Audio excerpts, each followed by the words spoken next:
Hello everyone, here's your May Sensei once again.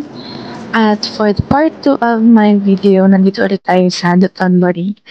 Since it is the last day of our training here in Osaka, naisip namin na hindi kompleto yung experience namin kung hindi kami pupunta sa Ichiran at itatry yung kanilang bestseller na ramen. Ayun, so actually, first thing lang namin makapunta dito sa part ng Dotonbori kasi nung una kami nakarating dito, hindi na kami bumaba. Pero ngayon, last night na kasi namin sa Osaka, so kailangan sulitin.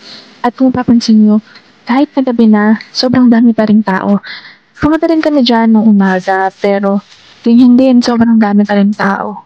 Bukod kasi sa mga masasarap na pagkain, napakarami rin stores na pwedeng bilhan ng iba't ibang mga gamit. Maraming mga bags, mga sapatos, mga pasalubong na pwedeng dalhin sa Pinas. Lalo na dyan sa Don Quixote, alam ko isa yung sa pinakasikat na bilihan dito. Pero hindi mo na kami namili kasi nga, bago pa lang naman kami dito, punta kami home sa Pinas. So ayun, nakaka-refresh kasi bukod sa malamig, ang simoy ng hangin, sobrang linis ng paligid, ang bango ng paligid, dahil nga doon sa mga masarap na pagkain. At nandito na nga kami sa Ichiran. Sabi ng co-teacher ko, isa doon sa sikat na kainan ng ramen dito. So talagang dinayo namin. At kung mapapansin nyo, ang haba ng pila.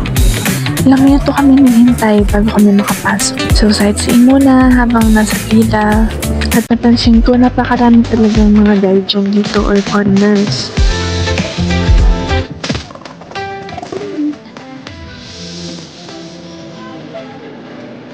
So, ayan, bago ka makapasok sa loob, kinukuha na yung orders dito pa lang sa baba. Very organized sila, no? And finally, that's our turn. Very excited pa ang mga person.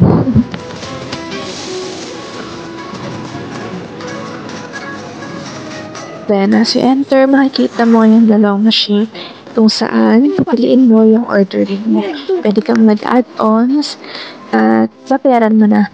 So, yung receipt ay dadalhin mo at iaabot sa staff pagpasok sa loob.